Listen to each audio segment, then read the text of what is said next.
அன்பானவர்களே, அன்பு வணக்கங்கள். இந்த நாள் உங்களுக்கு இனிய நாளாக, சந்தோஷமான நாளாக, ஆனந்தமான நாளாக, மகிழ்ச்சியான நாளாக அமையட்டும். வாழ்வில் எந்தவித பிரச்சனைகள் வந்தாலும் அதை சமாளிக்கக்கூடிய தைரியத்தையும், மனப்பக்குவத்தையும், மன வலிமையையும் எல்லாம் வல்ல தெய்வீக பேராற்றல் உங்களுக்கு வழங்கட்டும். இந்த சேனலை புதிதாக பார்ப்பவர்களாக இருந்தால் முதலில் இந்த சேனலை சப்ஸ்கிரைப் செய்து தொடர்ந்து என்னோடு பயணம் செய்யுங்கள். நாள்தோறும் தவறாமல் வீடியோவை பார்த்து வாருங்கள். பல்வேறு விஷயங்கள், புதிதான விஷயங்கள் உங்களுக்கு தெரிய ஆரம்பிக்கும். நாள்தோறும் கற்றுக்கொள்வது என்பது ஒரு பெரிய வரம், ஒரு வரப்பிரசாதம். கற்றலை விட கேட்டலே நன்று என்று சொல்வார்கள். படிப்பதை விட மற்றவர்கள் சொல்வதை, ஞான கருத்துக்களை கேட்டுக்கொண்டால் ஞானியாக மாறலாம். ஆகவே இந்த ஞான யஞ்சத்தில், ஞான வேள்வியில் பங்கு கொள்ளுங்கள். ஒரு ஆத்ம ஞானியாக நீங்கள் மாற முடியும்.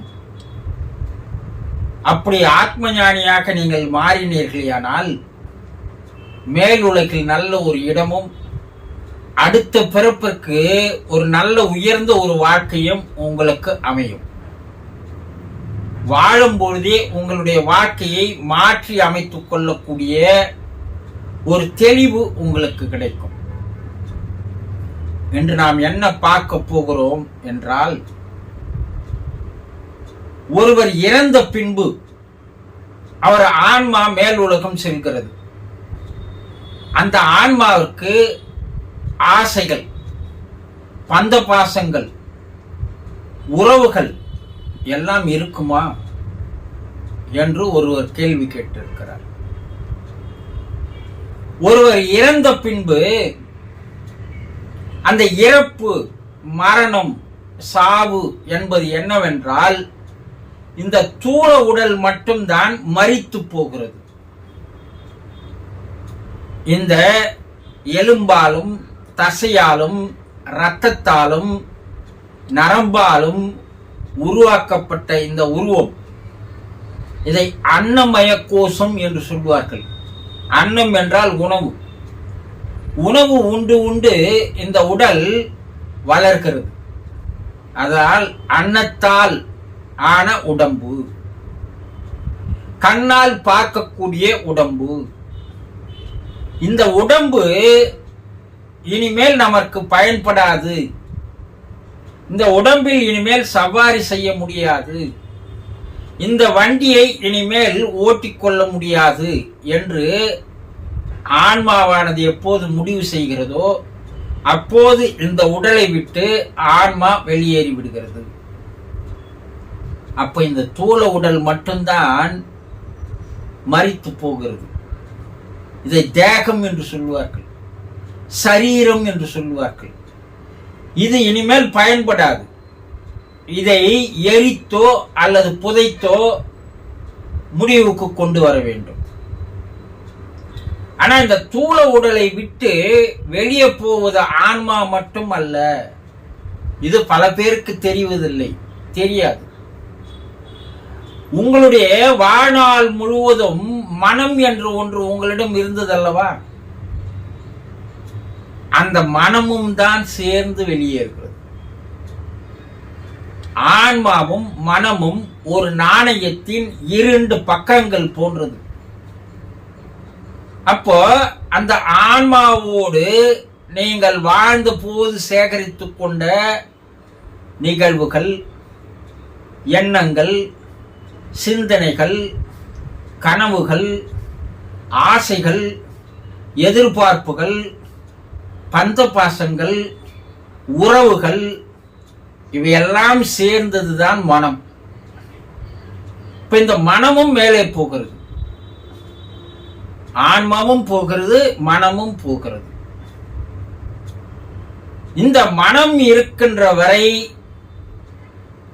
மறுபடியும் மறுபடியும் மனிதர்களுக்கு மறுபிறப்பு என்பது இருந்து கொண்டே இருக்கும். மறுபிறப்புக்கு காரணமாக, வித்தாக, விதையாக இருப்பது மனமாகும்.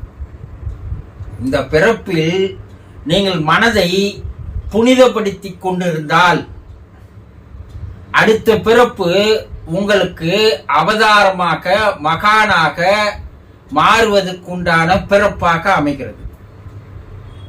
இந்த பிறப்பில் உங்களுடைய மனதை கலங்கப்படுத்திக் கொண்டிருந்தால் உங்களுக்கு அடுத்த பிறப்பு என்பது மோசமான பிறப்பாக, கீழ்நிலை பிறப்பாக அமைகிறது. இதற்கு காரணம் நீங்களே தானே தவிர இறைவன் அல்ல. இப்ப இறைவன் உங்களுக்கு இந்த பிறப்பை தந்திருப்பது உங்களுடைய மனதை தூய்மைப்படுத்திக் கொள்வதற்காக, புனிதப்படுத்திக் கொள்வதற்காக, பரிசுத்தமாக மாற்றிக் கொள்வதற்காக தான் இந்த பிறப்பு தரப்பட்டதை தவிர மேலும் மேலும் உங்களுடைய மனதை கலங்கப்படுத்திக் கொள்கின்ற செயல்களில் ஈடுபடுவதற்கு அல்ல. ஆனா என்ன பண்ற, எல்லாருமே அந்த மனதை கலங்கப்படுத்திக் கொண்டிருக்கிறோம். இப்போ வாழ்ந்த போது என்ன ஆசைகள் அவருக்கு இருந்ததோ, அவர் திடீரென்று இறக்கும் போது அந்த ஆசைகள் நிறைவேறாத ஆசைகளாக மாறிவிடுகிறது அல்லவா? அப்ப அந்த நிறைவேறாத ஆசைகளோடு கூடிய அந்த மனம் மறுபடியும் அந்த ஆசைகளை நிறைவேற்றிக் கொள்வதற்காக மறுபடியும் ஒரு பிறப்பை எடுக்கிறது.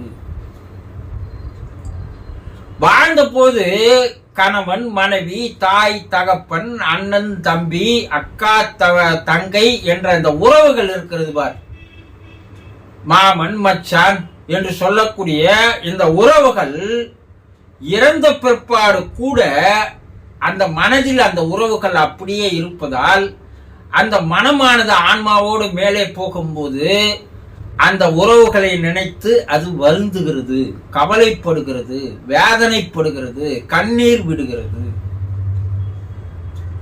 உங்களுக்கும் அவருக்கும் உறவு முடிந்து போய்விட்டதாக நீங்கள் நினைக்கலாம்.